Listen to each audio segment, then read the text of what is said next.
he'd read a lot of papers, and really, because I think, if anything, there could be a possibility that Palpatine was rejected from the Jedi Academy. You know, like he wanted to enter, he couldn't, or he wasn't, he didn't know, because conceivably he was a ambassador for Naboo, and the ambassadors seemed to be of the royal family. So it's like, well, the royal family is, yeah, we have this dedicated statesman-like lifestyle that we focus on. You know, and I don't know, it's a whole weird thing about Naboo, and why would they elect a child, you know, to leadership? Which you really got to wonder, like, you know, yeah, they have, you know, the child has a council of whatever, but I think also it's an idea that, well, you're more effective as a statesman than you are as a king, and if anything, being a king at a very early young age and knowing that, you know, you're kind of a figurehead, but really you do have some decisions to make, and you have to realize you're not going to be king forever. You have to make the right decisions. We need a monarch. We need somebody to be recognized as a monarch. We wrote it in our Constitution that, you know, we were going to have a monarch. But, you know, if you make a stupid decision, we'll overrule you. But really it's because we've given up the sovereignty of the planet to the Senate.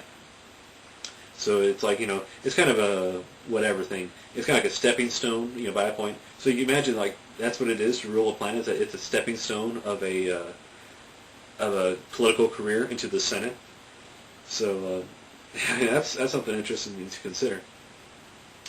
But the Jedi have their academy. They have conceivably 1,000 Jedi Knights, and 1,000 Jedi Knights for like 1,000,000 planets. And you're like, well, yeah, that it kind of works out. You know, I mean, even if they have like 5,000, you know, Jedi there, or maybe 10,000, still it works. You know, it's regardless. Even the smaller, the better. You know, that's how effective the Jedi are.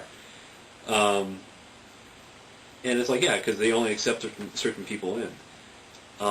Now, the way the Jedi are organized is they have their different people. Some of them are diplomats. They have different people. They have like some I think are medical, but it's probably not too. They probably, you know, like it's kind of not really embrace the medical side of the Force, because in some of the books later on, people could use the Force for medicine, you know, for healing people. But and in fact, that's what Luke did. But that's a different thing I'll talk about later. You use the Force for wisdom in making decisions and for effectiveness in action. Because remember, that's what the Jedi are. They are aggressively effective. We can see that the training of the Jedi, it instills this idea that whatever you do, the more aggressive, the more, you know, flagrant in action, the more blatant in action, the more like direct to the approach, and, you know, like really, essentially, whatever will get the job done quickest is the right thing to do. That's the way the Jedi train in their ideology and effectiveness, is that if I do something that will basically get rid of this guy right away, that's what I'm doing. And so what does Obi-Wan do? Obi-Wan goes right in the middle, right to the general. You know, he knows that he can sneak in, get around, and well, what should I do? Well, all right, that's it. I'll kill him. And that's what he does. You know, and also, well, that's something else. So there's the Jedi Council.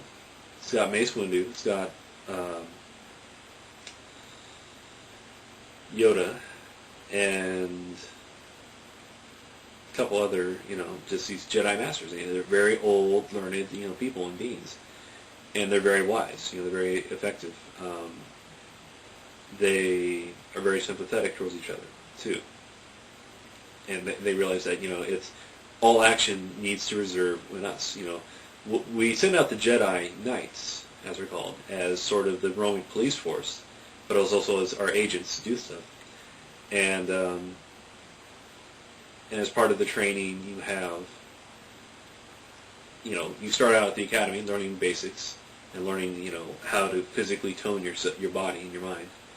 And then after that, then you learn judgment from a master, you know, and you become the apprentice, you become the Padawan.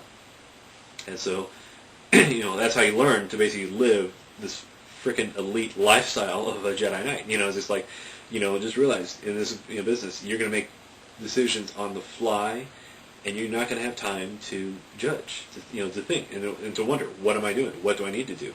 You just have to act and trust in the Force, because the Force, the more in tune with the Force you are, the more the Force is going to work with you, and that's what it is. So, so what happens is Palpatine, young guy. Sorry, I'm going back to before the movie again. I'm thinking that Palpatine is a young guy, grows up on Naboo. He can't get into the Jedi Academy. He's a little miffed about it, but he wants to learn about the Force. And so he gets his hands on a bunch of old literature, old texts, old material. And he also discovers, I think, Pelagius, Darth Pelagius, his material, his literature on how to use the Force to create long life and to create life. Because I think ideally that's what it was. It was, you can create the ultimate thing of the Force. Because you learn how to master it, control it. Now, the Sith had been gone for 10,000 years. Nobody knows them anymore. Nobody has faced them. Nobody can sense them anymore because they've forgotten what it's like. That's how Palpatine could be effective, and nobody realizes, because nobody could recognize the dark side of the Force anymore. Yoda kind of could, and that's because Yoda was also a student. He'd also study. He knew the text, he knew the history, so he collected enough information just on his own. So you can imagine that while the Jedi training is very thorough, it's not exactly spread out. You don't learn a lot of different things. You just learn a little narrow track of these are the only tools of the Force you're allowed to use. Because even remember how Anakin he's using the Force to grab apples, and Padme's like, oh, that's a cool trick. And Anakin says, yeah, Obi-Wan gets mad at me when I use it for that, just grab my, whatever. He says I should never use it like that. And because it's to bring, kind of joy and ease and comfort. It's the easy way to use the Force. And that's what the Jedi never believed. Never use the easy way to use the Force, kind of thing, weird thing, but never take the Force for granted, I think, is the idea that they're trying to instill in Anakin.